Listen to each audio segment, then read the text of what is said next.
library services in the virtual world. Actually, when we are speaking about the virtual world services, we have witnessed a huge impact of ICT, and particularly after the pandemic period, our users are expecting remote access services from us. And really, it has changed the dimension of library services, nature of library services at all.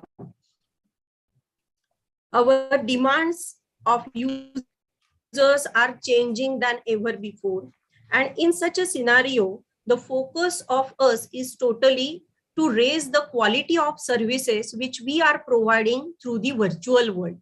So it will be totally a brainstorming session for us, as well as the benchmarking session for us. How can we chalk out the milestones of the future online services, as well as how can we raise the effectivity of the services by keeping the quality intact, by keeping the basic library science principles intact. And I'm really happy to mention that for this program, we got total 401 registration across 12 countries on the globe. Major countries are UK, USA, Oman, Mauritius, Armenia, Nigeria, Kenya, Pakistan, Ethiopia, Bangladesh, along with India. It highlights the necessity of this topic, certainly. The organizer of this program is Institute of Management and Career Courses. It is a premier management institute running focused MBA and MCA programs. Institute is recognized by Savitribai Phule Pune University under the umbrella of Maharashtra Education Society, India. This society is an age-old society which was established way back in 1876 by the great freedom fighter Vasudev Balwant Phadke to inculcate the grassroots education. Now, pulling the same thread ahead, at present, Maharashtra Education Society is providing this education through more than 70 educational institutes across the Maharashtra states in India, from KG to PG and research. At MES IMCC also, we are having a dedicated research center, which is recognized very well by Pune University. We also believe on the distance education. So we are also running the distance learning program of Indira Gandhi University on the campus, where more than 2,000 learners are taking education under varied programs through MBA, MCA, and also the focused library science programs, BLIS, MLIS, and PGD-LAN, plus dedicated certificate level programs. Actually, our entire IMCC activities are channelized and motivated by our dynamic director, Dr. Santosh Deshpande. He is actually the key person behind each and every activity. Deshpande sir has completed his PhD from Aurangabad University, Bamu, focusing on the topic ad hoc networking. He has done MSc in statistics and MSc in computer science. Being an expert statistician and computer science as well, he is engaged in variety of activities at the university level. He is the governing body member of Maharashtra Education Society and also a research guide in the system management, and also carrying a responsibility as a research head at IMCC. With this introduction, let me hand over to Dr. Deshpande sir to please welcome formally the participants and the resource person along with the chief guest. Over to you, sir. Thank you very much, madam. Thank you very much. Good evening, everybody. Mrs. Seema Ramprasad, President-elected SLA, Board of Director, British Library, London. Dr. Minalok, Dr. Dahibate sir, Patil sir, and all dear friends, those who are joined from all over the world. I really take this opportunity to welcome all of you for this virtual international development program for LIS professionals on library services in virtual world, quality and effective information delivery. She already, Meenal Oak Madam was already given an introduction about my institute and my parent institute also. Uh, what we believe is that our motto of the word, particular sentence of the MES is facta non verba, means the kriya vina vachata vertha. It is known in that. And our library is basically, our library is actually working on this line. Actually, our institute is also working, our library also working on these lines. Nowadays we know that there are a lot of changes is happening, means every world is really changing very fast, and information is a lot of, the information is available on net, it is available, very easily available. Before 10 years back or the 20 years back, it's really difficult to find out the information of particular thing. It's really difficult to, suppose I want to write on one paper, I need to reach out to the number of places, find out the information, collect the information, then I need to write a one research paper on that. Nowadays, on a click of button, everything is available. It's really creating a one threat for library people, that whether there are two threats are now it's coming. 20 years back, it's really important. This first is the computer labs. The 20 years back, the people putting in the creating a waiting line to avail the library, the computer computer labs basically. And same thing was happened with the library also. The people coming there, they don't get the place to sit down to read the books and all. Now it's everything is on my mobile, on my laptop, my everything is available because of the technology. Everything is changed, everything is coming to my home. At home, at the sitting at home, I have all the information, everything is available. So it's a threat to whether can this library or laboratories are absolute, because it's a real threats coming days. So it's really important that we have to find out face these challenges, find out the new ways how these libraries can be effective for all type of aspects. Because in teaching learning process, in research, in development of the student, overall development of any person, library is really playing a very important role. And we have to, the people, those who are actually working in this area, they have a responsibility to change the scenario, how to reach out to the people with good technological uh, help.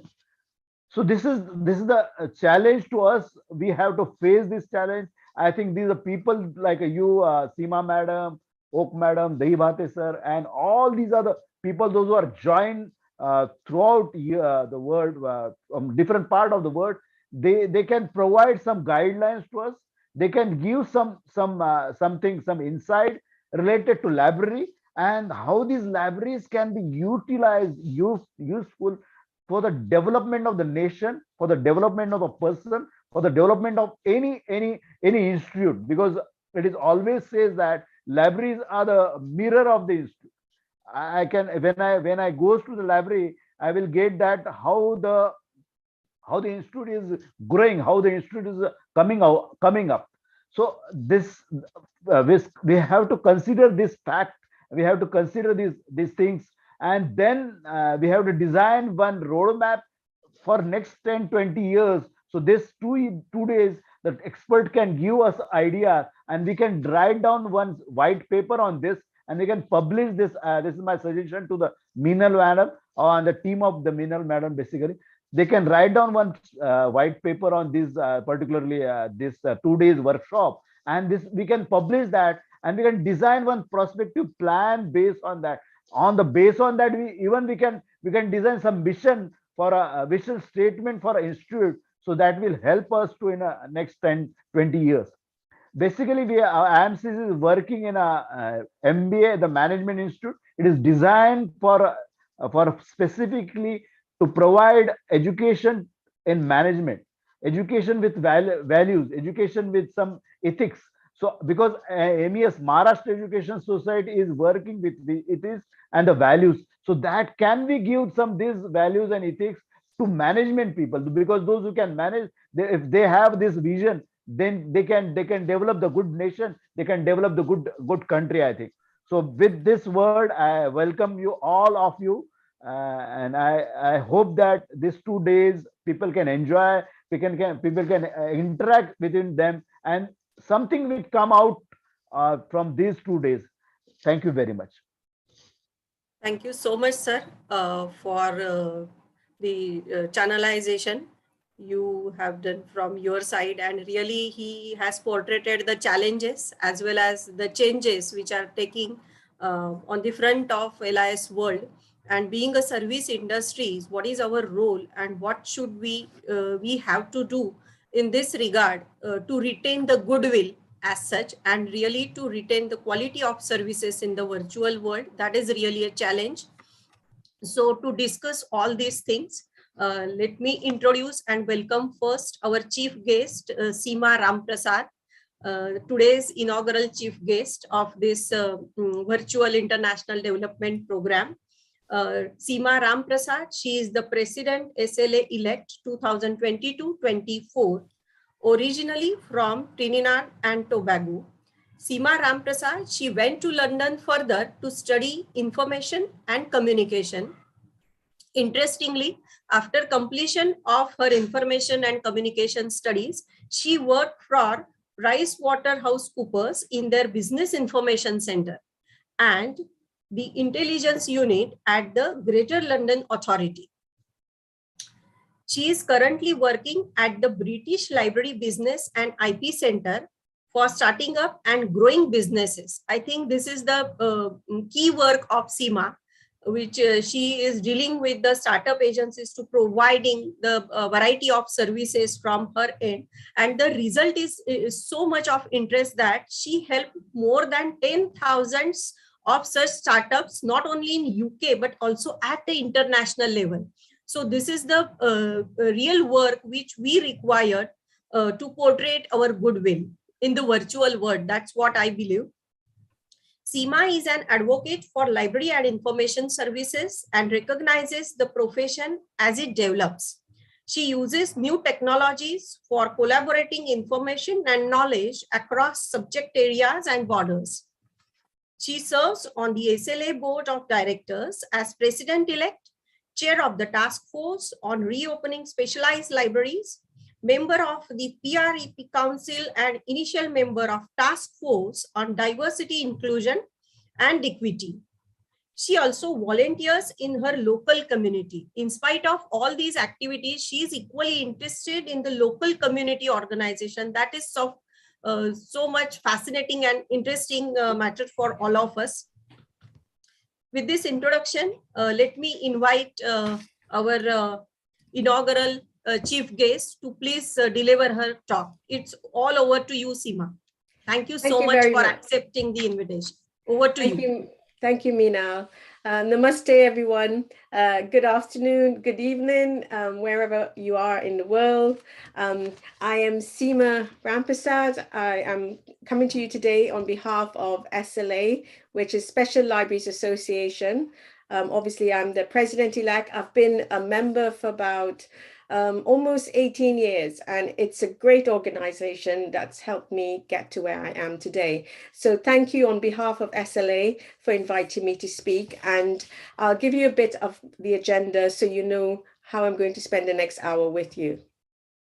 So I'm going to cover obviously the topic, which is library services in the virtual world, quality and effective information delivery. And I thank you for having me today. Thank you to honored guests, and also for the organization MES for inviting me here today. And I wanted to make sure I say that to you before I carry on.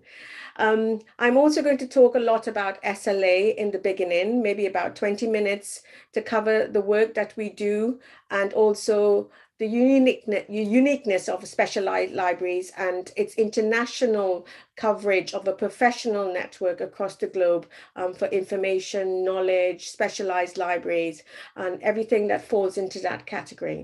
And then I'll come on to give you real examples of how we can do global collaboration for specialized libraries and information professional, and also in leveraging what we do. As Mina has said, you know, there are things that we could do to make sure that we're aware of what's going on around the world and our contribution to make things better, our purpose as libraries, and also how to pivot. I do help a lot of startups, and I've helped lots of companies at the British Library. I think you mentioned 10,000. The team and my colleagues at the British Library has helped lots of businesses across the UK and across the globe. So we've actually help people to pivot as well, and also to develop our career. So I'm going to cover some of those things, and I'll give you time to actually ask me questions at the end. If I run out of time, I'm happy for you to email me, and I've got my email address at the end. So the one thing that you absolutely have to know is the location of the library. And that's something I wanted to carry through with this presentation, because we are in physical spaces, but we're also in virtual spaces. And you don't need an introduction to Albert Einstein, and he believed in libraries. Before I start, I wanted to acknowledge my heritage. I am an Indo-Caribbean. I am from an Indigenous heritage in the island of Trinidad and Tobago. Trinidad and Tobago, for 7,000 years, as far as we know, were the ancestors were indigenous tribes. Some of them journeyed from South America to Trinidad, and they include the tribes, the Carri or Carri, which derives from the word the Caribbean, which is meant the island. And there were tribes such as the Arauca, the Guarani, the Nipunos, Ceballos, the Layos, Salviaros, Warriors, Locano, Carinas, Grafunas, and Tianos. So the Tianos are the most common ones that we are familiar with across the peninsula and the Caribbean, going all the way up to like Puerto Rico and places like that. The ones that are most familiar in Trinidad and Tobago and the heritage that we've been taught are the Caribs and the Arawaks. Obviously, Trinidad and Tobago was a colony for the Spanish, for the French, and also the British. So we have some shared history with you. And my ancestors, my direct grandparents are from India. I'm not exactly sure where. I haven't traced my heritage as yet, but I wanted to let you know that I am a child of India and I am Caribbean. I'm also a British citizen, and also my husband is Italian. So I'm really honored to be here today, and thank you very much. So in terms of the global aspect of Special Libraries Europe, and Special Libraries, as a global organization, we're here to help you with library and information. We're professionals. We love sharing. We love networking. We love the organizations and the pairs that we have in Special Libraries across SLA. We are hyper connected. We also offer digital content, insights, expertise, knowledge. We have patrons, communities, and audience across the world. What we aim for is an equitable access to information to make sure it's more democratized across the globe. There are large, vast numbers of inequality, especially because of the pandemic and post-pandemic. Prices are rising, cost of living are rising. We're still getting back to that reset mode since after the pandemic. And we want to obviously collaborate and succeed going ahead. I want to help you be inspired. I am a professional librarian. I've been qualified for I started my course in library and information sector. So I've been doing it since 1990, but I've been working in libraries since 1994. So I hope I give you some insight and inspiration today for your careers.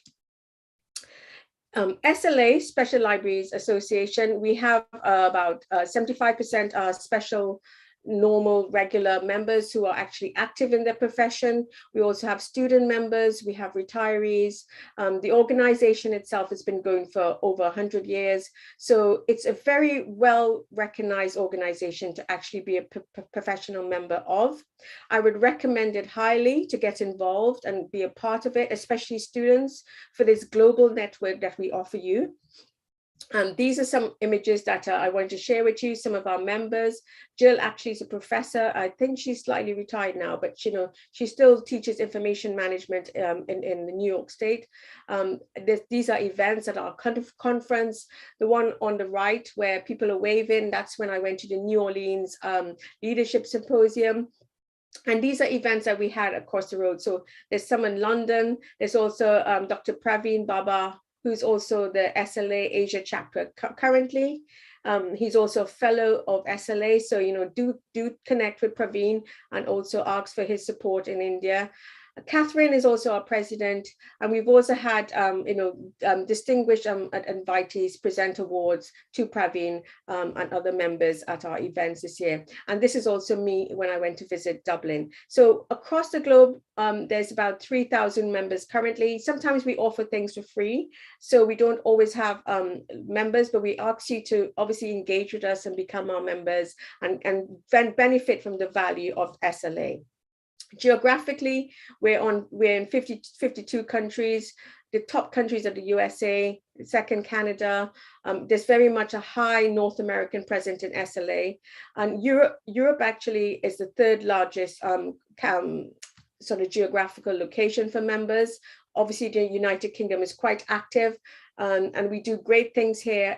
We're very much niche for what our sector is. So we're focused on business and finance, and also the academic area is growing largely as well in Europe.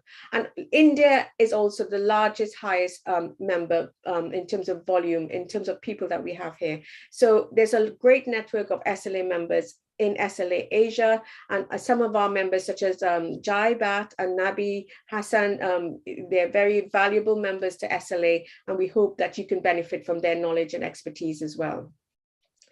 What is unique about SLA? We do have specialisms. So we have about 1,200, almost 1,300,000 community participants into various communities. Some of our largest communities, which are online communities as well, are business and finance. So these are geographical areas. So people from Europe, North America, Asia, they all tapping into these subjects areas. So business and finance, leadership and management, academic, legal, these are just specialized librarians in those sectors. And there are many communities across the organization. So, do think of us. Do remember, if you have a special need in these areas, in terms of if you're looking in the legal profession, there are other people there who can help you and mentor you and support you. We do rely on volunteers. We currently have about 368 volunteers. We've just done a call out for volunteers. Volunteering actually helped me develop my leadership skills as well. Sometimes when you're in your day job, you need access and exposure to other professionals, and also being able to network and grow with them and run programs.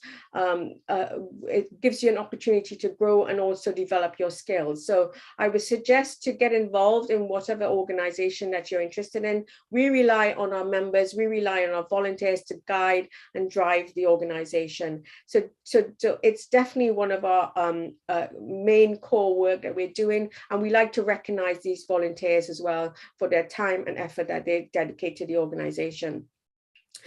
Obviously, we have great people behind us. So Tara is our past president. She was amazing in the pandemic year 2020, working with people like Nabi and Dr. PK Jain to actually deliver events. And this is one of the events we did called Info Trends. So it really was about technology, where it's going and how can we use it in libraries. We had to pivot to an online event because it was during the pandemic. So I was asked to host it with Eugene, who's another volunteer in the legal sector. He's actually SLA Legal Division chair. And also we had a guest speaker talking about info trends. And I myself learned things from these events. Obviously, we were talking about virtual reality at that time and how it's been adopted in some university libraries. We were talking about Fab Labs and being able to prototype ideas and having access to that in local libraries in North America and other places. So if we do run info trends again, and if you're really interested in technology, I suppose suppose it will be in the autumn because our main conference will be in July, but it is really a great place to think about the virtual world, what's next in our horizon of technology. And that's one of the reasons I love being an SLA member. I learned new things as well. One of the examples that I want to show you is that we have a learning management system. We have an online platform for you to actually access our courses and learn things. Sometimes it's very difficult to attend events live because of time differences and time zones, as well as your professional work in time might affect the time that you are able to learn things live. So we have a learning hub now. So if you're an SLA member, you can actually tap into these recorded sessions and they sit onto the platform. They're only available to members because the platform, obviously, it's something it's costly, and we also get our value from there. And also we input a lot of investment into it. So we need you to be members to have access this catalog of all events, but also we're looking at a program of certification and continued education more formally. And that's will probably be our strategy for the next few years. We also have SLA Connect, which is a forum to discuss things, to talk to your communities and keep abreast of what we're doing. And as a librarian, I honestly say that SLA was actually quite advanced with their communities for the last 15 years or so. Whenever I wanted to refresh my skills or to learn about something new, I would always check SLA Connect. And I'm not saying this because I'm SLA president. I'm actually saying this because I do learn from the organization. I'm a member initially first, but I also learn a lot from them. So our strategic plan, obviously looking at the things we want to tap in as an organization, what we want to do for the next few years. We're actually trying to develop our strategic plan from this year to the next 3 years later this year, to make sure that we're doing things right for our membership, but also for the profession. And one of the 3 things we identified is actually learning from each other, but also, and obviously providing that access to learning, professional development, leadership for information professionals, connecting as well, learning from other people. When the pandemic happened, we'd learn from each other. Nabi Hassan, Dr. Nabi Hamid Hassan from India, with members from Vancouver and North America, and myself in Europe, we connected with each other to talk about how we were going to be part of this task force to recommend standards and ways that we can actually help our communities to navigate through the pandemic and come out of it and strive through it. So those connections are really important and really rich in terms of what value you get from it. And also advance the profession. What are we doing next? What are the skills we should be learning? What are the competencies we should have? So it's a long-term strategy. We obviously will look at this yearly, and hopefully other people can benefit. A big aspect of actually the work that we're doing recently is also diversity, equity, and inclusion. If you look at North America, you have to be sort of like high income, have an MLS, be able to afford higher education, and there isn't an equitable way that some of the way that it's actually laid out. Also here in the UK, the cost of higher education is very expensive. Sometimes we don't attract the people we want in the profession and we need in the profession. It's very sort of like white middle class. So we're trying to make sure things are more even out in our parts of the world. It might be different to where you are. So the things that we're working on, also covering issues such as gender, age, all these access issues and neurodiversity, autism, dyslexia. We're making sure that we are obviously offering our services in a very equal, open, inclusive way. So we have the Diversity and Task Force, which was set up in 2017. I was a member of that. We actually have a community online to cover those issues. We have anti-harassment policies for our conferences. We're obviously looking at great accessibility, code of conduct, especially with online platforms. You need to make sure it's accessible. It has a great user experience. You also need to have codes of conduct. Sometimes people can get a bit, the misunderstandings can happen online. So you have to make sure people are behaving in a way that's professional. And we offer all of these diversity, equity, and inclusion membership offering. So we also offered up some new places to members, so people who can't afford membership, and we didn't have a geographical band on that. So if you were from India, you could become an SLA member, and we offered you, I think it was 2 years, or definitely, if not 1 year, 2 years membership for free. When you consider a membership is about $150 US dollars, it was really a good way of actually getting people and inviting people into the SLA network. So some of the things we do, we have the website, we have posters. We also look at climate change and how it impacts on various communities. Here, obviously, things like flooding, extreme weather, those are some of the things that affects us all. So, looking at those things and making sure that, we cover these things that are probably going to change the way that we live and work. We have reading groups to cover books of diverse coverage, and we have various events happening on our diversity and inclusion agenda. And also we offer student membership at a reduced rate of only $10 US, which is quite low. So if you can afford $10 US as a student in Asia, please consider us. You got all of these things for only $10 US. And we in Europe, we haven't organized it yet, but we're hoping to offer 10 spaces for 10 students in Europe to be able to be student members this year and next year, to encourage them to get involved in volunteering, to get leadership skills, and to have open access to this great network of professionals across the globe. So do think of it, and do see how you can get involved in other ways. And there's lots of other things on the way. We obviously love to collaborate in SLA. So we have an event coming up with ACRUIL, which is the Latin American and Caribbean Libraries. That's happening next week. We also have this event, which we're doing with Asia. So we love to collaborate on different sectors and different subjects.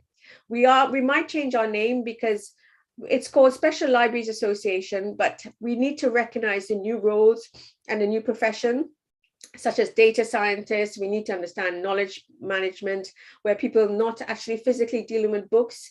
So we need to be able to attract those new professions into the organization. So you might see the name changes in the few years, not Special Libraries Association. Maybe, I think it was agreed, sorry, my nose is a little bit clogged. So IPSLA, which is Information Professionals Special Libraries Association. So we're trying to focus back on those information related roles. So keep an eye on what we're doing. We're always interested in attracting new audiences, looking at transparency, openness, sharing content things freely, even if you're not a member. So we look out for those events. And we have a value membership that goes on, great audiences. We keep track of salary surveys, and we're hoping to move into accreditation, micro-accreditation, accreditation, certification. So if you're looking for a course on project management for information services, or if you're looking at copyright for a particular topic, or recently there was one on business research, which is something I would be interested in. We're actually running these certifications and education programs so that you can tap in to these when you need them, and also it will be recognized internationally. So that's our goal for the next few years, to be seen as somewhere where you can get these development skills. For those of you who haven't been to, or who haven't heard of it, the SLA Annual Conference is one of our flagship events. It happens annually. Obviously, it didn't happen in person in 2020 and 2021. We actually pivot to virtual, but we actually like having the conference, and it's well attended. It's normally in North America or Canada. It has been in the past, and it's a great place to network, to have keynotes, to pick up educational programs, to actually meet the people in the professionals across the organization. We've also rebranded to Source Forward. So we don't just have professionals and educational programs, we also have providers, so database providers, information industry expertise, and specialist partners who are there. So hopefully you will be able to attend if one day, to the conference. The one this year is happening the 31st of July in Charlotte, North Carolina. So I'm hoping to be there. So if you do go, do come and say hello. We haven't planned next year yet, but we're hoping to continue with our conferences in person. And it really is a flagship event. If you find it difficult to afford to go, there are awards you can apply for. So check and see if you fit any of those those categories. And obviously you might need to be a member, but there are opportunities to take. I didn't take them when I was younger because I had children and I didn't travel so much. I had traveled only on holiday with my children and family. But if I knew, I would have been going a lot more quicker if I knew about awards and the opportunities to travel at lower cost. So a little bit about my career, I wanted to just double check. So the last, sorry, I've skipped. So the last conference was called Destination Everywhere. And it really is went to virtual, and we were able to present, to actually plan and also host the event. I think there was 1,000 people who attended the conference last year, and it was across various regions and different topics. And it really was a flagship, great way of actually having our second conference online. And I would suggest that you keep an eye out for it. So I'm going to talk a little bit about my career and then bring you back into the virtual world. So as I said, I'm from Trinidad and Tobago. I actually studied information and communication. I am of that heritage of Indian. I went to a girls' school, so my colleagues were all girls, and they were all very, very diverse sort of backgrounds because because of our colonial history. And I actually became a librarian when I came to study here in England. And I haven't looked back since. I've really enjoyed the profession. I have photographs of me in a sari, but I haven't got one with me in this slide. But there's my mother wearing a sari, and me as a baby with my mum wearing a sari with my family in Trinidad and Tobago. And sorry, it skipped. And then my first career as a business librarian was at PricewaterhouseCoopers, which was amazing. It was the center of the UK, but also we were collaborating online with various regions across the world. It was in the time when we had to call each other, we had to send fax to each other, CD-ROMs, and then it became online. So I always appreciate online sharing and communities of practice and databases and internet. I saw all of those adopted into the profession. And you learn skills as you go along: procurement, vendor management, library system management, system knowledge management, research, and those things informed my career today. And it is a global community, and we all are connected in some way. One of the things I wanted to highlight, I was very community minded because of my childhood in Trinidad, but also the fact that at PwC they also had a corporate social responsibility program, and the department is called Community Affairs, where we actually help our local communities, be it for reading, for literacy, or to environmental issues, or volunteering. So I was actually volunteering at a local charity where I live, which gave me management and leadership skill, which I still use to this day. And that was recognized at PwC because they recognized that their staff was actually helping their local community and also developing skills along the way. So I wanted to say, do think of corporate social responsibility and how you can use those skills as a librarian. And PwC was great for exposing me to that global collaboration model. And I am now at the British Library. So I've been here almost 10 years, and it's a great place for business and entrepreneurs. The British Library is amazing. The collection, the access to information that we have, the building itself. But within my department, we do workshops and webinars. So we do in-person workshops, which had to change in the pandemic. And we're all doing them online now, but we're hoping to go back to a hybrid model in June. Our focus is intellectual property and business. Intellectual property, because we have the patent collection, and over the years, because we're a legal deposit library, we also had business collections. So in all of that, we have virtual as well as in-person events. It's very much virtual in the last couple of years because of the pandemic. So it has helped us as well to pivot. And I'll give you real examples of that in a bit. We also have national as well as international collaboration, and it's very much a great place for creativity and culture and for business startup. One of the things I wanted to mention is that last year we did the anti-racism project, and obviously making sure that there's more equitable and inclusive policies within the library, and also access to the collection. So for British Library, for those of you who don't know, obviously the Indian office collection is held at the British Library. We also have an Asia and African collection in the library, and various other collection, which I'm unable to cover all today. So these are some of the things in the Asia and African collection. We have, things from the India office. We have Asia focus on South Asia, visual arts, online galleries of photographs. And when I first joined the British Library, there was actually a Mughal exhibition, which made me very aware of the cultural aspects of this. And these are some of the ladies who were there at the event. There was a party for the Mughal launch of the exhibition in the British Library. So it was a great start to when I started working at the British Library.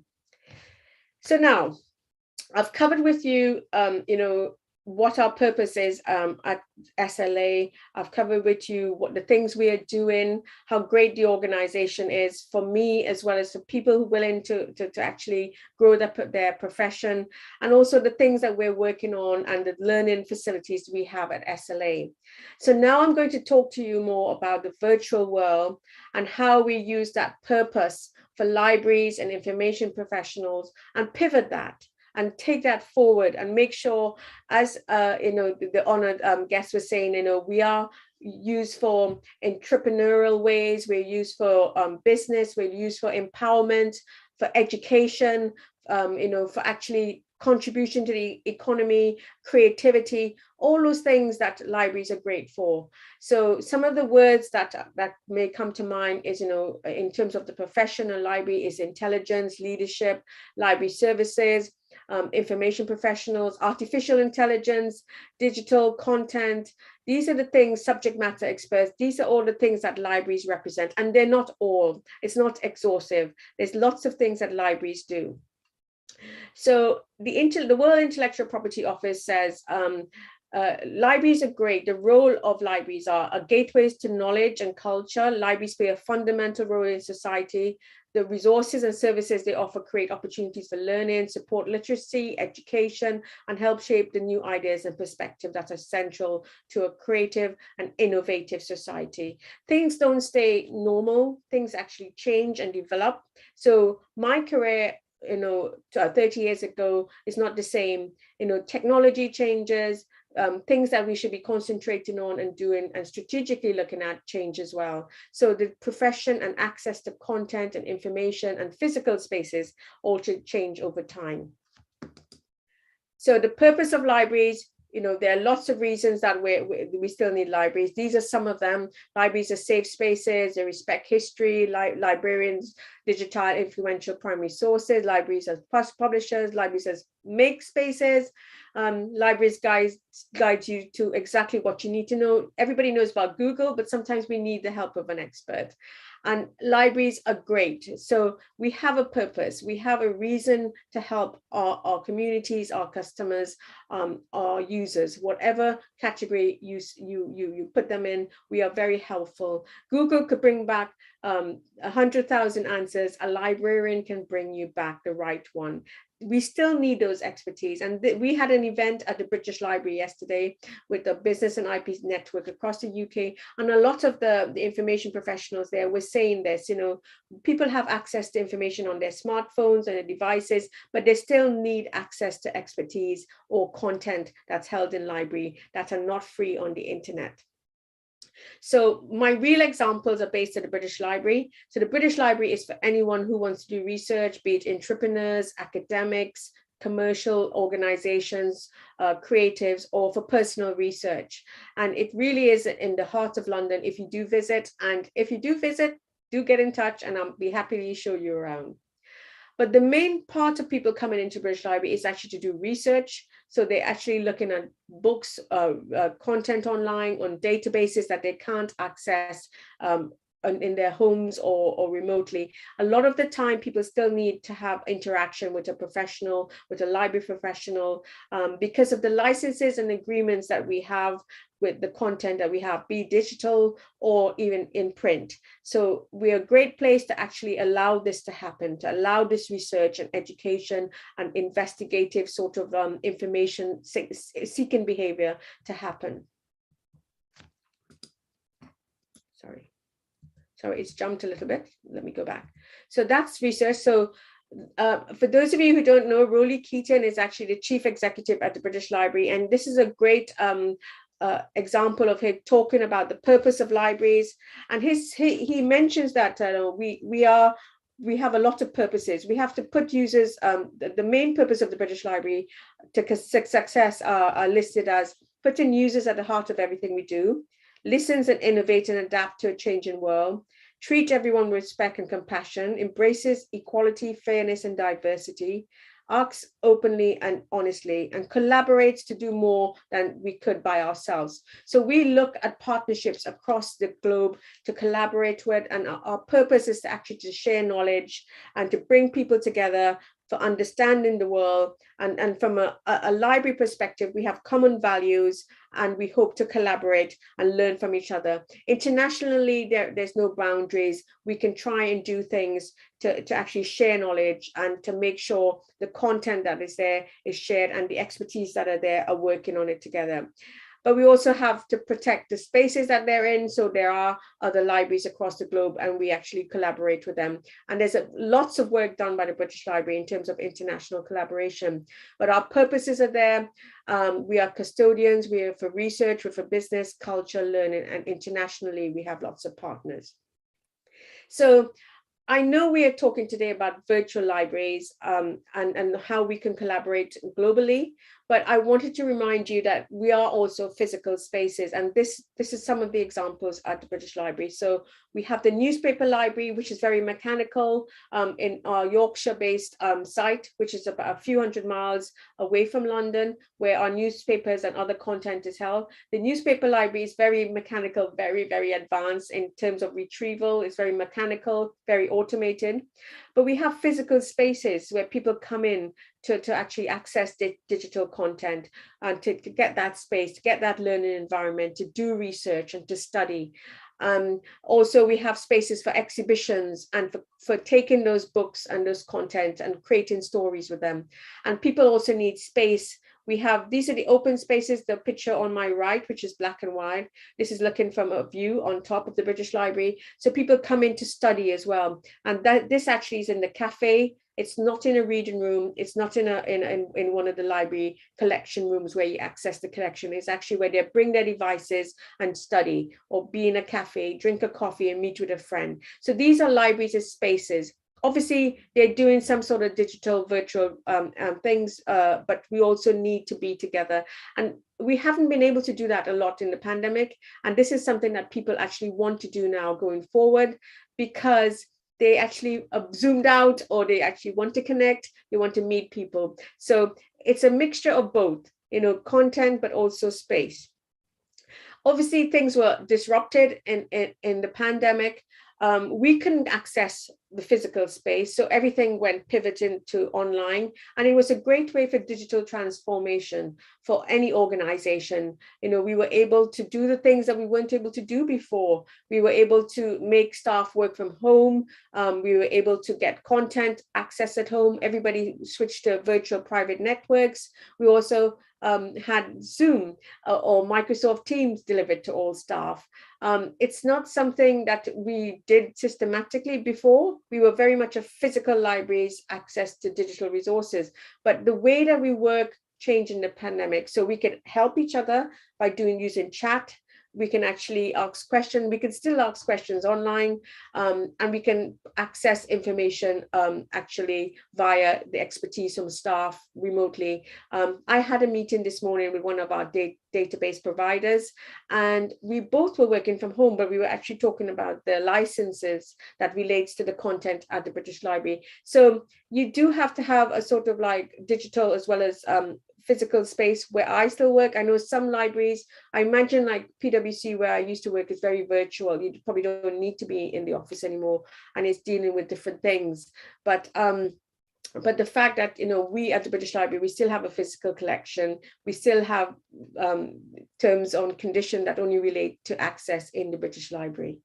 So the spaces have changed. So we have like the conference center. So a lot of our conferences are actually online. So we had like Startup in London a day, which is a whole day of free events, and that was also online and broadcast via YouTube. We have one-to-one advice sessions that I give for businesses, and that's done by Zoom. I haven't had an in-person one yet, so we're still offering advice online. And one of the first events that we did in a hybrid model, and this was probably like 5 years ago, it's an SLA event in the British Library. This is Hal. He actually was past president he was president in 2019.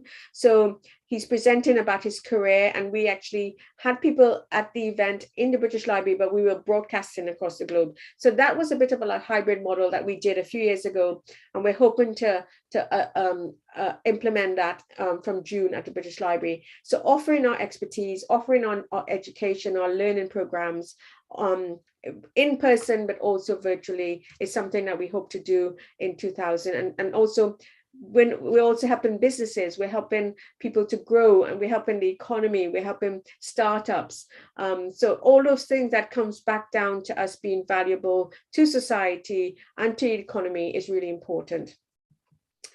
One of the things that we definitely did a lot of, and we still do, is that, you know, that virtual and international reference. So we answer queries from across the globe virtually. People can actually go to the British Library page and chat with us live. We don't offer the chat 24/7 because there's not a chat bot as yet.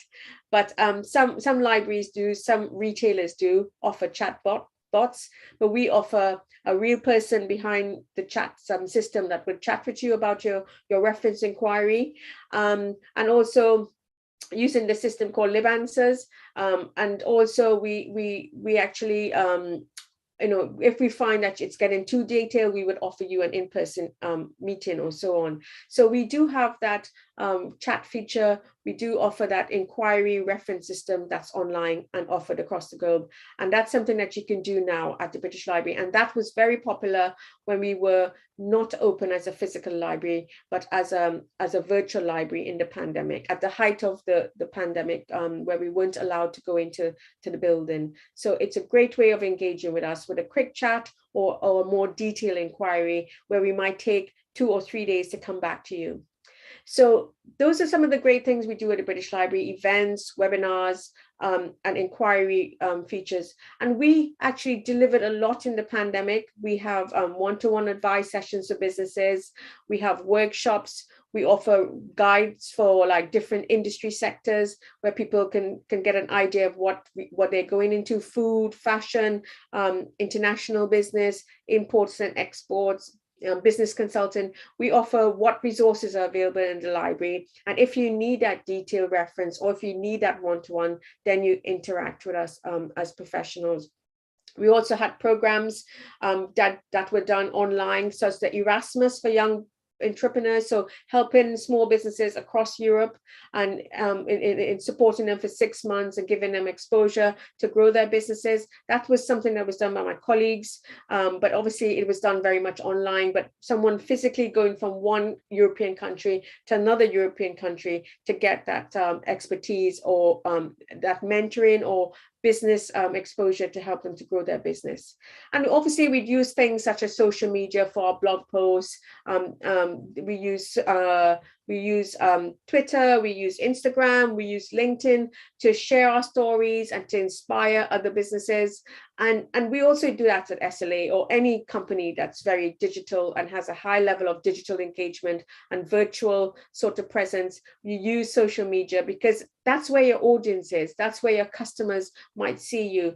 I also do a workshop on social media for small business, and I encourage businesses to actually consider social media, because that's where their customers are, and that's where you find a lot of engagement to get their businesses to grow and also to develop their business by the rich feedback you get. So we use this to effect at the British Library's Business and IP Centre with visuals, videos, stories, telling them about access to our resources. And it's a great way of actually pushing the virtual library out and getting that rich feedback and engagement. So a lot of it obviously became projects over the years where I work. And one of the things that we wanted to highlight, as our honored sort of invitees mentioned at the beginning, is that democratization of entrepreneurship. Getting small businesses to grow, giving them the support that they need, give them access to information, access to expertise partners, and actually growing their business. So the Business and IP Centre was the first one set up about 15 years ago, and that has actually grown to about 20 over the UK. And we got special funding from central government to actually help the local libraries that are there, or, to be able to offer a business support for intellectual property as well as business, to help them start their businesses, to grow their ideas. If someone wants to create some food products, what do they need to create that food products? Do you need branding? Do you need to get a trademark? Do you need to understand your market research? Do you need to find partners using the company data that we have? So all that sort of information is available in libraries, and we've supported thousands of businesses over the year. So the middle image is, the fact that we help a lot of women who want to start their business.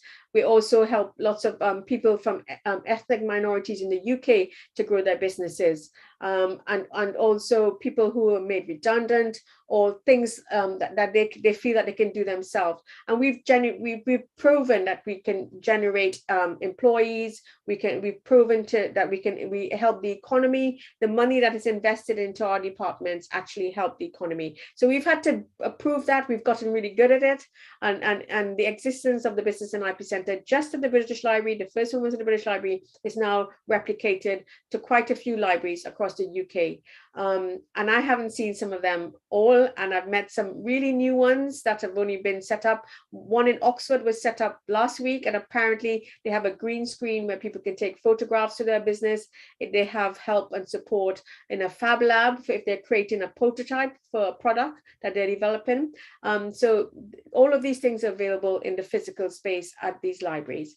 And obviously we've helped lots across the years. One of the projects we did in the pandemic, and it was all online because we weren't able to go into the physical libraries, was the Startup in London Libraries. The gentleman in this photograph is he's actually Indian, but he's actually the deputy mayor for the Mayor of London, and he focuses on business. And he was the deputy mayor of London for business, Rajesh Agarwal, and he actually sponsored the project that we did called Startup in London Libraries, where we helped lots of borough libraries with their departments to set up a Business and IP Centre, sort of like a library services to help businesses in their local area. And most of that was done online because we couldn't physically go into the libraries during the pandemic. And we also have obviously communities of practice. So the network across the British Library is amazing. So we use communities of practice to discuss topics, to plan events, to share our knowledge across the UK. And we also have interests, if it's be it intellectual property, or what is the best way to get your brand known, or what is the best business plan model. So we use online communities to actually share the knowledge that we have, or whatever interest that we have. And we use a simple Basecamp for project because it's project related, but I'm sure if you worked in a larger organization, you would have different examples of that. So one of the things I wanted discuss with you is that librarians need to focus not on individual physical libraries, but on the larger networks, physical and digital, of which their libraries are part of. So don't just think of your own library, just think about that great network of libraries that can work together and collaborate together to actually get your strategic missions through and goals through. And a lot of the global collaboration that can happen is actually that can demonstrate it is like in Vancouver. When we had the task force on reopening libraries, they were saying that some of the things that they did was actually highlight things online. So they couldn't get physically, City of Vancouver couldn't get a lot of people physically into their archives because they had to get bookings, but they allowed people to actually find information online. Global collaboration as well was Tara Murray, who was SLA president in 2020 and 2021. She actually collaborated with some of your local Indian specialists to create events on libraries and librarianship in times of crisis. So COVID-19 and how we cope with that, learning from each other, and making sure that knowledge and we collaborate together to face the challenges that we were facing at the time. And I recently did an event as well with the SLA Asian chapter, presenting what I know in terms of the profession and the things that we can do to attract more people in the profession and also deliver on the knowledge and information that we have. So those sort of networks and collaboration with other libraries is a great way of showcasing our skills. And sometimes you don't know what you need to know. So checking out resources like OCLC and seeing what they do and what they're offering to global communities and their audiences, because it's a commercial organization, finding out what they have to say about research and information is really useful. A lot of this is actually free on the internet. When we had the pandemic, I had to create a report about reopening specialized libraries with the help of the task force and other members. So I used the resources that are online, such as Web Junction. They also have something called Reopening Archives, Libraries and Museum, the REM project, which informed what I did. And also Tara was specific and she made sure that I was aware of this to get sure that we had the knowledge and the access to resources that can help us with our report and guidance for the task force. So using the content that's online and seeing what's already there and how we can learn from them.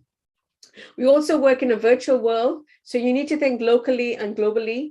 I've mentioned that I actually I'm quite active in my local community, not as much now as I was a few years ago, but I still think of the environment. I still think about crime. I still think about local businesses and things like that. So if you think locally, but also someone like me who has global sort of things that I do with in the library and professional world, as well as sometimes in my work, I tend to see an interconnected world.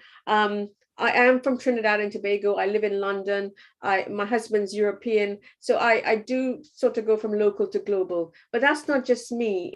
We have global goals. The Sustainable Development Goals by the UN asks us to think about libraries and how we can support businesses, how we can look at these 17 sustainable goals, be it, zero hunger, zero poverty, access to clean water, gender equality.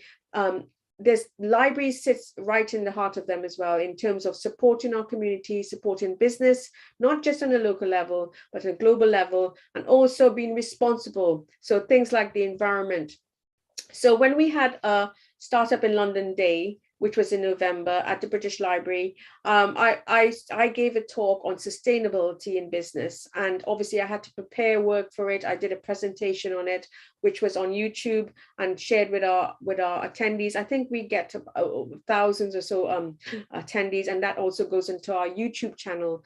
But I also created this short guide, which is a physical guide and also a digital guide, just to get people to recognize that libraries, what we can offer, and we are there to help and support businesses. And this was for our Startup in London Day 2021. But it's all about sustainability and being able to connect to that business community, as well as global collaboration for the things that we need to achieve. At the British Library, we also have great digital opportunities for scholarship. and also new areas. So we have the digital scholarship team. They have a digital scholarship blog, and some of the things they do is obviously like crowdsourcing. They talk about artificial intelligence. They also offer PhD spaces. And they also have like they create games. So they have like a game challenge where they support people creating games. So it's a very, very digital, fast forward thinking department within the British Library, and it really is a privilege to actually have these people as my colleagues within the British Library.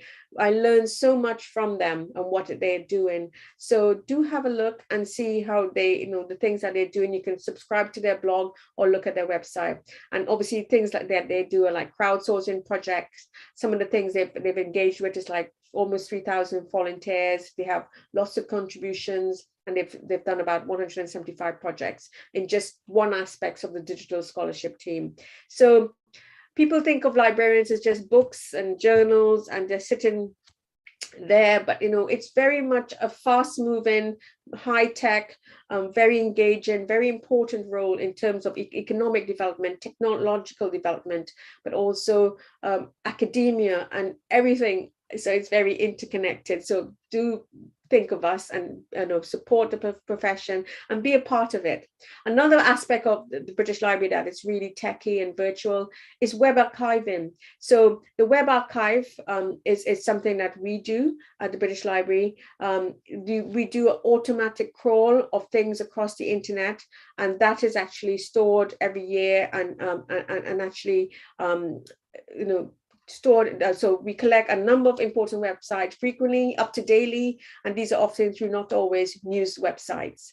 And that's actually curated by the experts into subject areas, so you can easily interrogate it by subject areas. So for example, it has here websites on aging, Brexit, British countryside. I think there's music, Caribbean music there. So it's a great way to interrogate old websites, and websites don't last forever. So that's something great as well and virtual that British librarians do. Other libraries, apart from the British Library, are doing great things online as well. Your virtual skill sets. And when Mina asks to talk about efficiencies and things that we should be looking at, we need to think about the virtual skill sets and digital libraries. So for example, Edinburgh has Edinburgh Everywhere, your library online, the University of Edinburgh. So you have access to all of these things online: videos, resource lists, ebooks, e-journals, open access, and licensed databases. Remember, not all content is free, and that's where libraries are really important. And that's where our virtual skill set and our offering to our customers and users are really important, where we create that, we manage it, we actually deal with the suppliers, we make the technology available, and it seems seamless for the end user, but we are working behind the scenes on all of these things. Another great example is the digital library at the British Council. So it says, you can log in and become a member. You can read newspapers online, you can see concerts, you can have access to comics, ebooks, audiobooks, and learn to use the software as well. And they also have access to academic books. So these are examples of digital libraries, not the British Library, but obviously things other libraries are doing that's really virtual and making sure that things are accessible on a smartphone or a desktop. Libraries are also great for the skills that we have. This was a presentation we did last year, and it's by CB Resourcing, which is a recruitment agency in the UK. And they said, considering team members you have recently hired or plan to hire, rank in order the skills you value most in candidates. So a lot of the times, the things that we're offering, we need the skills and the management and also the professional expertise in customer service orientation. A lot of the time, especially in the UK for SLA Europe, a lot of our customers actually in the corporate libraries. So they're looking for legal research and knowledge, communications, business research knowledge, library and information qualification. These are some of the things that people are looking for when they're employing information professionals. And really, if you can use those skill sets and find examples or ways that you can gain those competencies, it's a great way of actually making sure you have a career that's sustainable and has a long, successful career. So I'm going to come on now to some of the things you don't actually see or as books or traditional databases. So things like data, information, knowledge, insights, they are within that sort of like peripheral of like the skill sets that we have in terms of helping corporates or being embedded into an organization or a corporate organization where you're helping in the information role, and also the things that comes along. So knowledge management is the process for capturing, distributing, and effectively using knowledge. This was Tom Davenport. He said this in 1994. And I'm glad I came across this. I was researching the topic, obviously, to how am I going to explain this to you? And yes, this was in the 90s where the internet had sort of like come into play, and people were realizing that, you know, they can capture knowledge online, and they needed to sort of to showcase things that they were learning for their clients and for their customers and for their sectors. And this was enabled by the internet and for the development of technology. And we are right there in that value chain. So things that are held in content, but in surveys and in sites that we hold, but the things that I know some librarians and information professionals who also do market intelligence. So the data that we're using, the information, the knowledge that we're sharing, the value we add to the organization. And throughout this process, we offer those skills. So the collecting, the organizing, the summarizing, the analyzing, the synthesizing, and decision making is really important. Some of the librarians and information professionals that I know work in the director level, where they're actually guiding the organization. And a big part of that is knowledge management, the things that are explicit.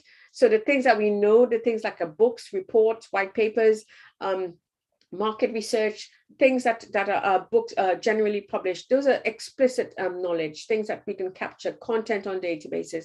But then there's a tacit bit, the bits that people know in their heads, the project we've actually done, and we've learned something from that project. So information professional, I know for fact, worked in these sectors. And SLA actually has a great community of knowledge managers.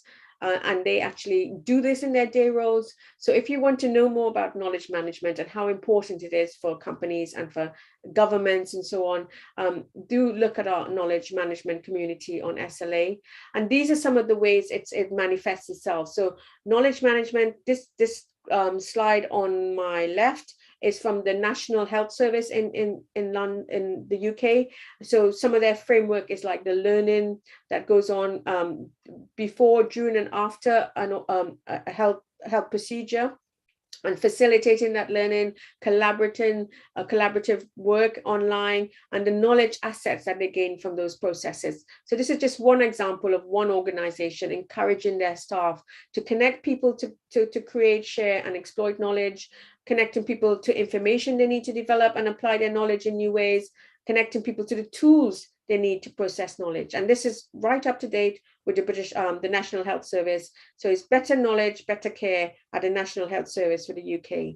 And this is another example of another organization where it's that continued cycle of learning things and also using that knowledge and making sure it's actually shared and collaborative and actually referred to with peer assist, share fairs, study tours, coaching, communities of practice. So it is a cycle, this knowledge sharing sort of paradigm. You're actually going through it, you're actually learning things, using the tools and the techniques you have to actually capture and share what you know. One of the great examples of this at SLA is where we actually had people presenting at our conference last year. So these were some screenshots that I took, and I was so impressed and so glad that I saw it. So these are people presenting how they use their knowledge, how they use intelligence, how they use data and create that data into data visualization and create stories and use it strategically. So one is about social justice online, the digital divide, talking about things that obviously, you know, making sure that information and access to literacy and all that thing was relevant for the university that was presenting, the New York Public Library. They were talking about how using the content and making sure that data is shared. So and some of the skills that they need to create those, the critical thinking, problem solving, using those digital assets to create those stories. And one of the other ones that was relevant to the pandemic was mapping the pandemic, scientific, social, and economic visualization, using the data of who was, had vaccines, who didn't, where was the pockets, what sort of facilities was there. So using it strategically, nursing facilities, who had access to it, 1 week percentage change. So all of these are on the fringes and actually embedded into the profession as well. And that knowledge management in a corporate sector, this is a great example from Denny. He actually works for Shell in the Netherlands, and this is he spoke at SLA Europe last year, and he gave us great examples of how they use knowledge at Shell. So find the best solution, exhibition, coaching, expand and reflected, and they have something called working out loud. Knowledge management is about changing the way we work to ensure that people know what can be found and applied to others when they need it. So we're not just talking about books, we're talking about things we learn, things that we know, things that we've done in terms of best practice. If we've done a project, what have we learned from that? What are the industry trends? So those are things that are really important. Connecting people to valid content. It could be things learned, connecting people to people, who are the key expertise in that organization, supporting the collaborating in professional communities, the ability to co-create, and that's mainly new things. So you learn, taking your knowledge and learning new things, and capturing and sharing lessons learned, capturing and applying at key moments, push versus pull. So that's a great way to talk about the other bits about virtual libraries that happens. And a lot of it you can't see because it's behind firewalls, it's behind confidentiality agreement, but it does exist. So do look at our knowledge management community online or on the internet and see how that can relate to you. So bringing it back to the end of my talk, I wanted to say that it is indeed a small digital world. We need to think global as well as local to make sure that we are helping each other out. If one part of the world is not doing so well, we need to be able to help that other part of the world to make sure, like things like climate change, things like technological developments, the digital divide, we're all working on those goals to make sure that we raise the standards, leverage the knowledge that we have. We need to share the passion for other professionals. I do that all the time, as you can tell. Our customers, our communities, our families and friends. Information is everywhere at present.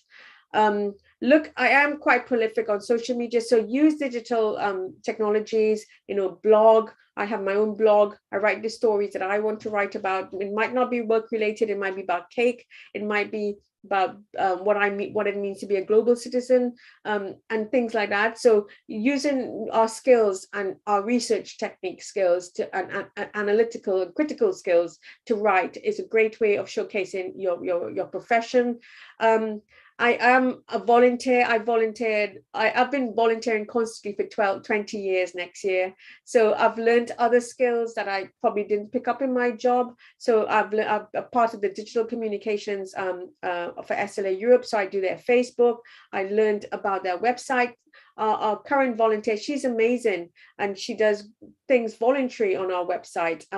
So remember to volunteer in your profession. Pick up those skills that you might not be able to pick up in your day job. And that's allowed me to grow my profession to become to what I am today in president-elect for SLA. And I'm still learning today the things that I probably can't do all the time, or the new areas we're going into. So do think about volunteering in whatever capacity that you can, and be proactive with your continuous professional development. Things never stay the same, and you have to develop. And this is where SLA is great. So this is Emma in the middle. She visited SLA Asia, the Asian chapter. We've got Debal, we've got Dr. Pique again, and others here. And it's a great way to actually, SLA leverages the power of the profession to build meaningful, valuable members. SLA is recognized as a diverse and a global community for information professionals, special librarians in academic, government, corporate, and non-profit sectors. SLA fosters a sense of belonging and encouraging membership engagement and participation. SLA connects people to be respectful, empowering space in which to share ideas and perspective and practice new skills. And we strengthen the partnerships that we have with other organizations and industry. For example, with this event today, I'm learning so much about your organization. And we do have fun. This is us at the SLA conference. These are some of the SLA members. where we call it the IT party. So the intellectual technology party, and I'm looking forward to the in-person one this year in Charlotte, North Carolina. And we are a great bunch of people, and we're just here to help the profession and help people, in libraries and any way we can. They are very welcoming to me, and they've actually voted me their president-elect. It was a competitive campaign, and I'm so honored to be voted, and they have been amazing to me. So libraries always remind me that there are good things in this world. This was sent by Lauren Ward. She's so just remember that we are going through difficult times, but libraries are great places. And that's the end of my talk. So if there are any questions, please put them in the chat, and Minal will actually let me know. And I hope that was useful. Yeah, that's really wonderful, Seema.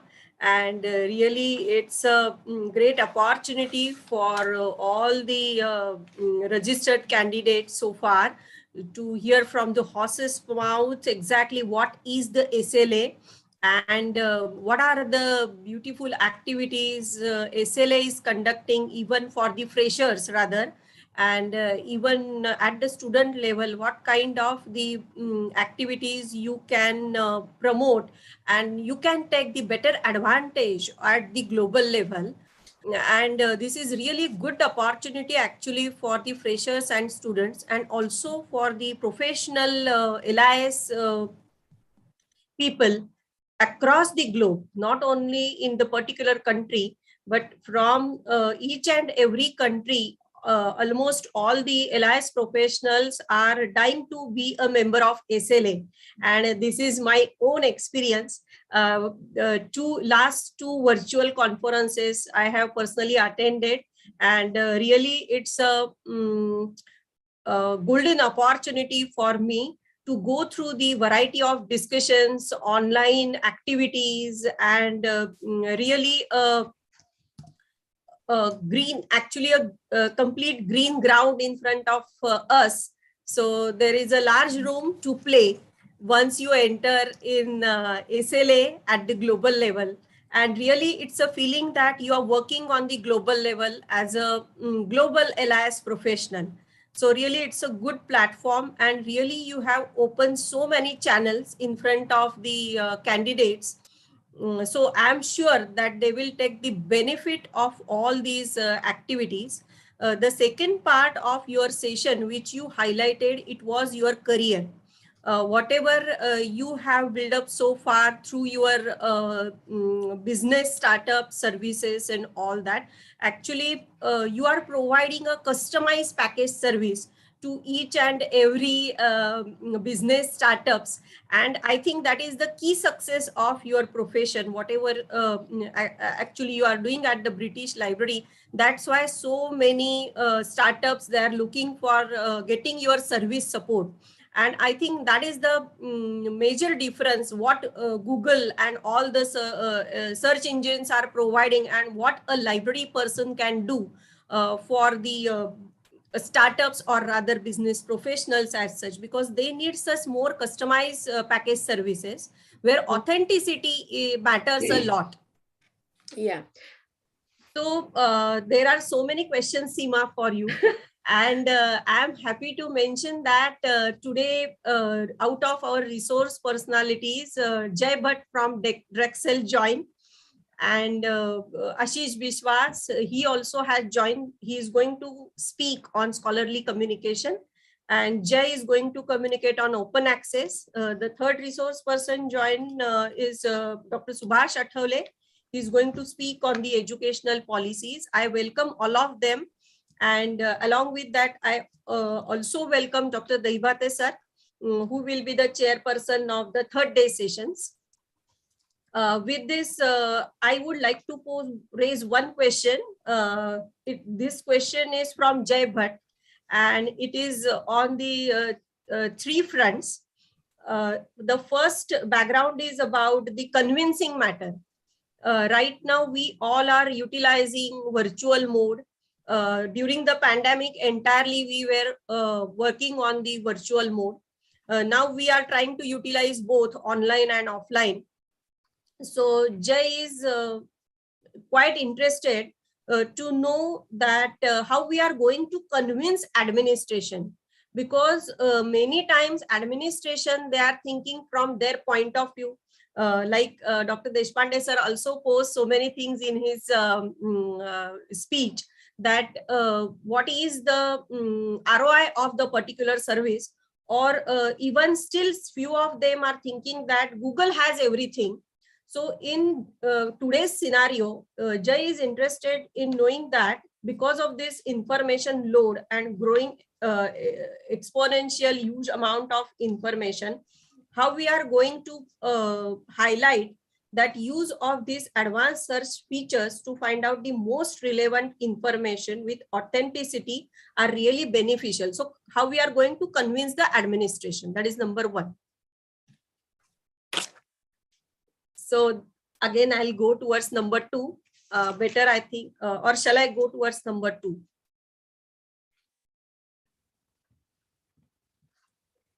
Okay. The next question he asked about how we are going to assess the value of LIS services in current scenario. And third is about the collaboration. He mentions that collaboration can be diverse. How do we make sure that collaboration and partnership is without any bias? Over to you, Sim. Okay, so one of the slides I had was about the British Library is open for everyone. And we were discussing this yesterday at the BIPC network, because we have new business and IP centers who are part of the partnership across the UK. And a lot of it is, how do we make sure that we're inclusive to everyone? And we're looking at it from being able to say, you know, we have access, we're a national library, we have access to information that's for everyone, be it gender, background, race, neurodiversity, so people with autism or dyslexia, which can be quite prevalent in entrepreneurs. Actually, they actually are very good at being entrepreneurs because they think creatively and they think differently to probably like a sort of academic sort of way. So we offer things that making sure that we recognize people are different, but also offering programs and support in person, be it whether they find our databases are overwhelming, where it can be quite sophisticated. If you're familiar with some business databases, it's very hard to use. They're very you have to search very intricately to actually get the content that you need. So we provide that expertise in a one-to-one way across the network with the skills from library and information professionals. We're there to support them. We're there to help them navigate things online, navigate things in databases, to speak to them about their business idea. And also you have accessibility issues, so be it wheelchair access, whether they need content that's braille because it's large print, or they might find it difficult in terms of transcripts for like Zoom calls or accessibility issues. So that's where we offer things for everyone. In terms of entrepreneurs, it's very hard to access market research and content for like business freely on the internet.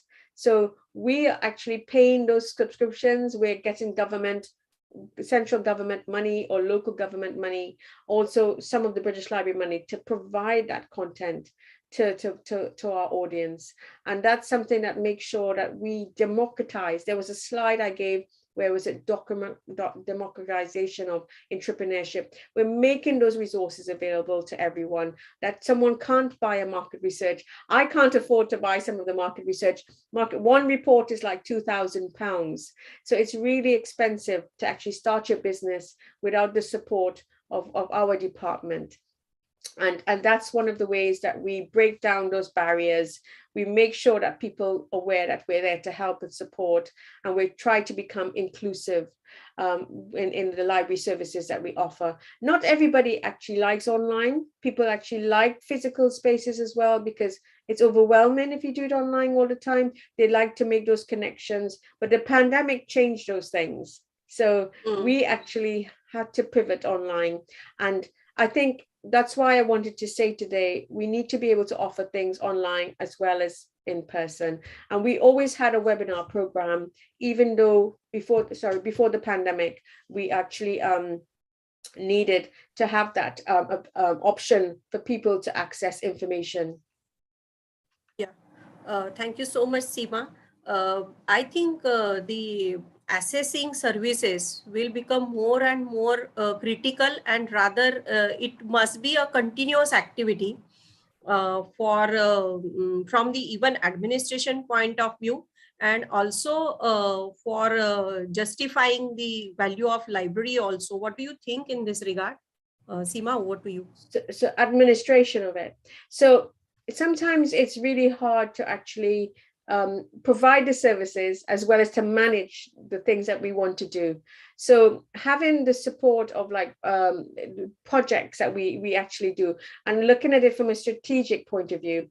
And the same thing happens with SLA. We can't do everything. So we have to decide what is our focus. So our focus is about making sure that our resources are really well used. We're engaging with audiences. The project that we did with Startup in London Libraries with the Deputy Mayor of London, that was specifically targeted, and we dealt with the funding from an external source, the Mayor of London giving us the money, us developing the team and the staff to help with that program. So a lot of that is with the administration, the skills that we had to learn ourselves, or the new people we had to get, because we couldn't offer it with just what we had. We had to create a new team to offer that new offering, and then engaging with that outreach to newer communities who historically wouldn't come into the British Library, because the British Library is still seen as a little bit snobby, a little bit academic, especially for business. So we had to break those barriers and take the library out to people.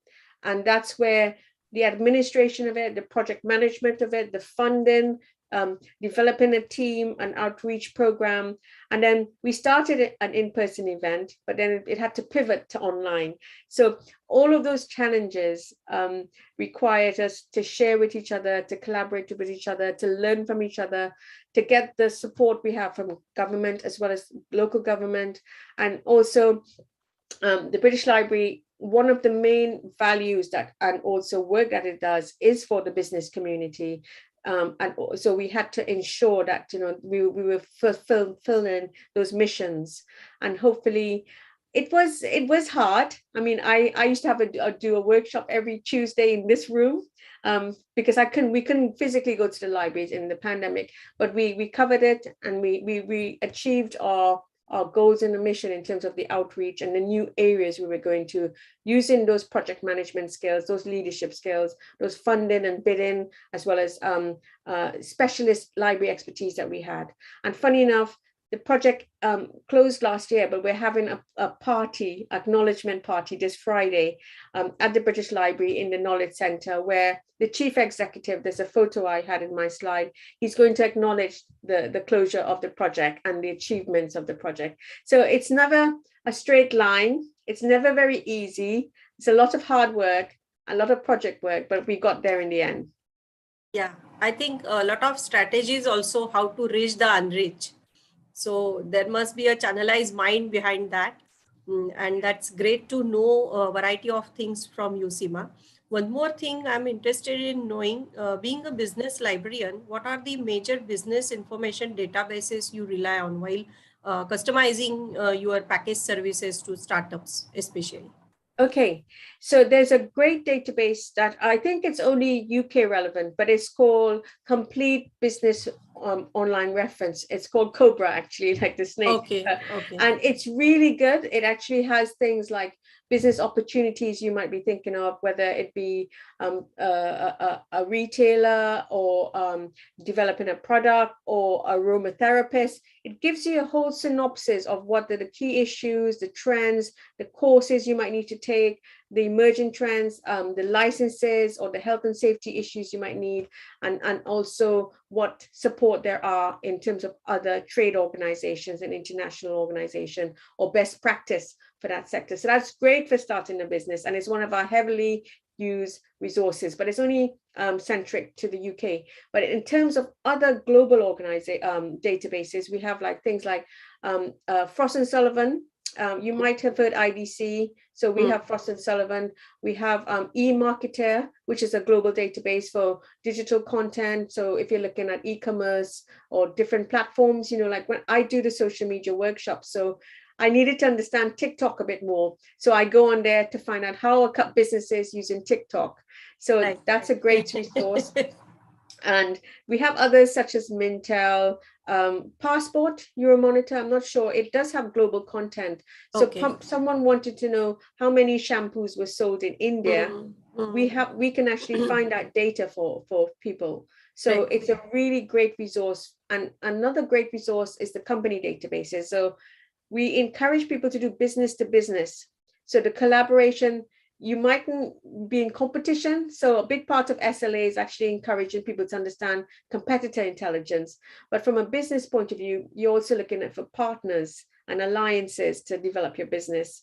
So we have business databases from across the globe and the UK where we encourage our startups to do business with another business. So finding that content, and the databases are called Orbis and Fame, run by a company called Bureau van Dijk. We have another one called Compass, which gives you manufacturers and suppliers and distributors for creating businesses. And Market IQ, which gives you credit ratings. So when you're starting a business, you might not want to do business for a company that might not be performing well, or you might need to know who the directors are. So company information is really useful.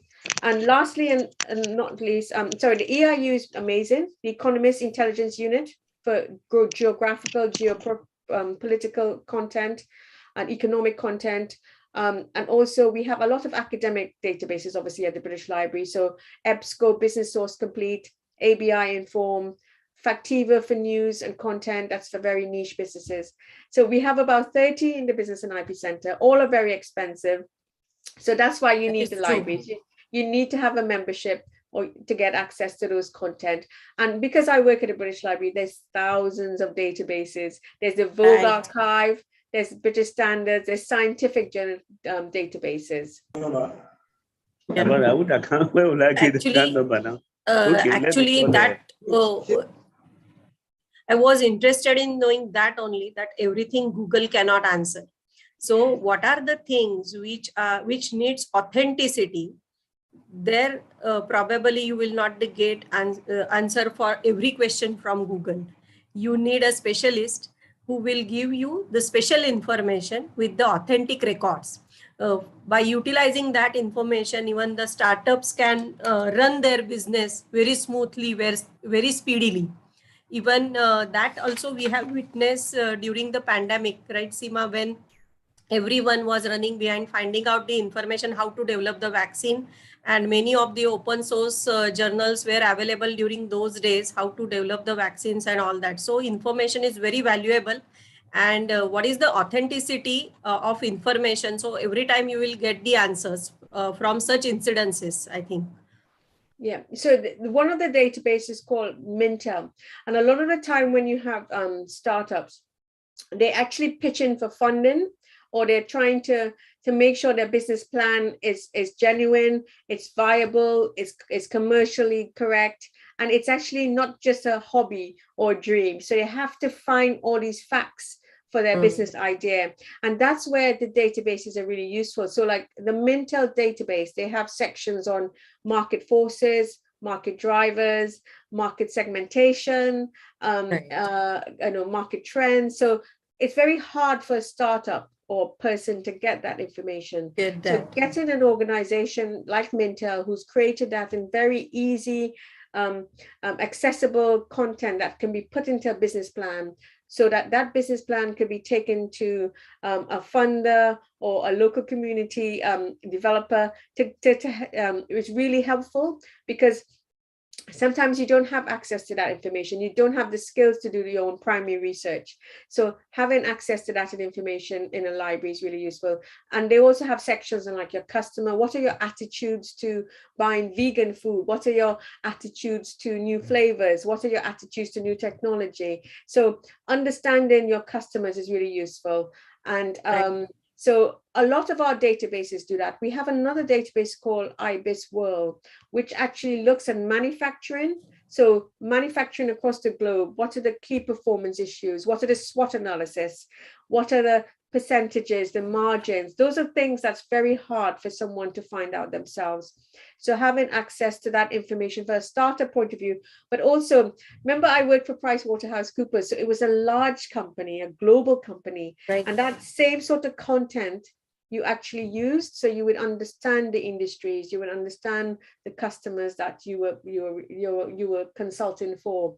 So that's one of the reasons why I stayed in business information, because I like these resources that we have. I like looking at the trends. I like looking at what people are doing with the information, and and things like that. So it's very, very, you cannot, it's facts, it's very much evidence that you can use for your funding and for developing your business as a startup, but also as a growing company.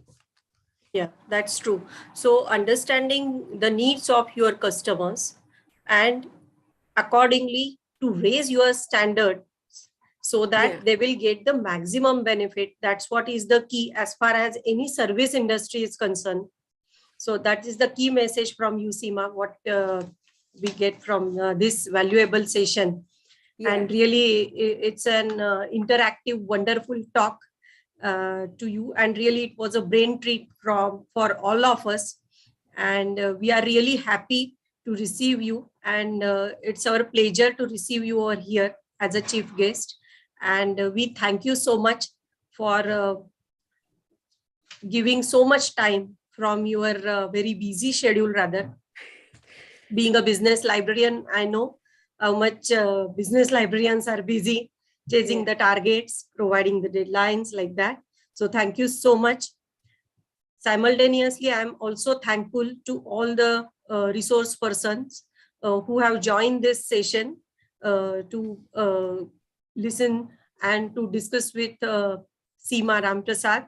I thank all of them once again. I also thank Dr. Dehibate, chairperson of the 25th March, who specially joined for this session. I also thank all the candidates registering for this program in a voluminous number and showing their enthusiasm. I lastly, but not least, I thank the entire organizing committee members of IMCC, Dr. Ravindra Vaidya, Dr. Mukul Kulkarni, for providing entire technical support for this program. I also thank library staff members and IMCC staff members for providing support in this regard. Thank you so much, and we'll meet tomorrow at 10 o'clock for the second day.